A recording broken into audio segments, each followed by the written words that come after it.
जरूर जरूर न्याय मिलेगा। मैं न्याय प्रणाली पर विश्वास करने वाला आदमी हूँ। पुलिस की कार्रवाई का विश्वास करने वाला व्यक्ति हूँ।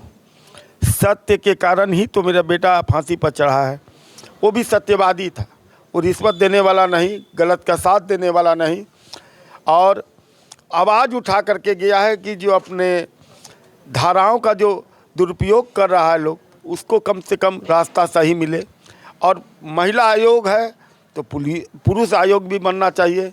यदि महिला कोई गलत आरोप लगा रही है तो उस पर आजीवन कारावास का दंड यदि निर्धारित सुप्रीम कोर्ट कर दे, कोई महिला गलत आरोप नहीं लगाएगी, जिसके कारण किसी पुरुष का, किसी बूढ़े माँ बाप का, मेरे तरह बूढ़े माँ बाप का घर बर्बाद नहीं होगा।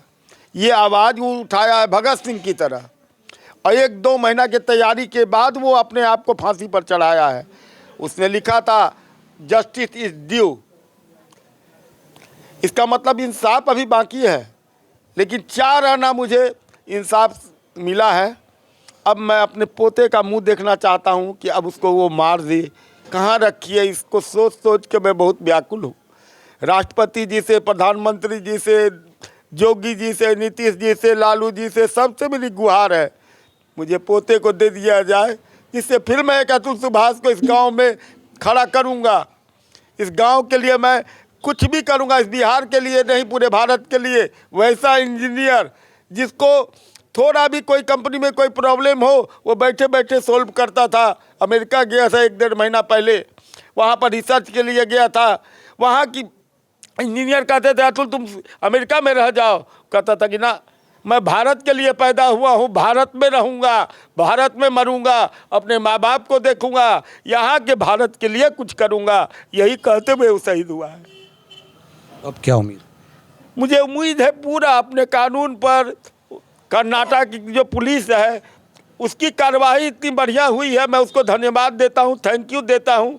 पुलिस अध्यक्ष को थैंक यू देता हूँ जो इस पर आगे आकर के मेरी, कम से कम मेरे को हृदय में 4 आने की राहत मिली। हमारे परिवार को आगे की भी उम्मीद है कि कानून हमारे साथ है, कानून की व्यवस्था हमारे साथ रहेगी।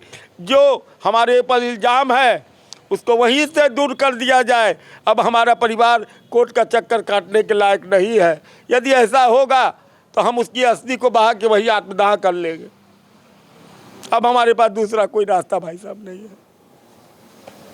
लेकिन अब तो लग रहा है कि न्याय मिलने, देखिए, जब सूर्योदय होता है तो उसके प्रकाश को देख के लोग समझता है कि आज कितनी धूप होगी।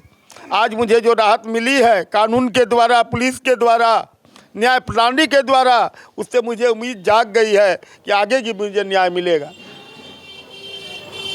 जौनपुर प्रशासन को भी धन्यवाद है। उनकी कार्रवाई यदि उनके साथ नहीं होती है अच्छी, तो ये परिवार, इसकी महिला का नेटवर्क बहुत बड़ा है सर। यदि आज वो छूट जाए, मेरे परिवार को भी वो मरवा देगी वहीं से बैठे बैठे।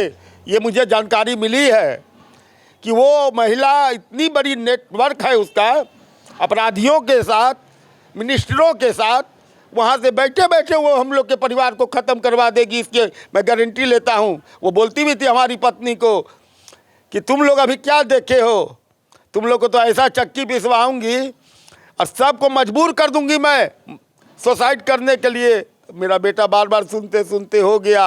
अब हमको लगता है कि उसकी बात सही है, उसकी बात में दम है, उसकी माँ जो बोलती थी उसमें दम है। हो सकता है कि आज उसको पुलिस यदि छोड़ देती है, वहाँ से बैठ के वो हम लोग को मरवा देगी, इसकी गारंटी है।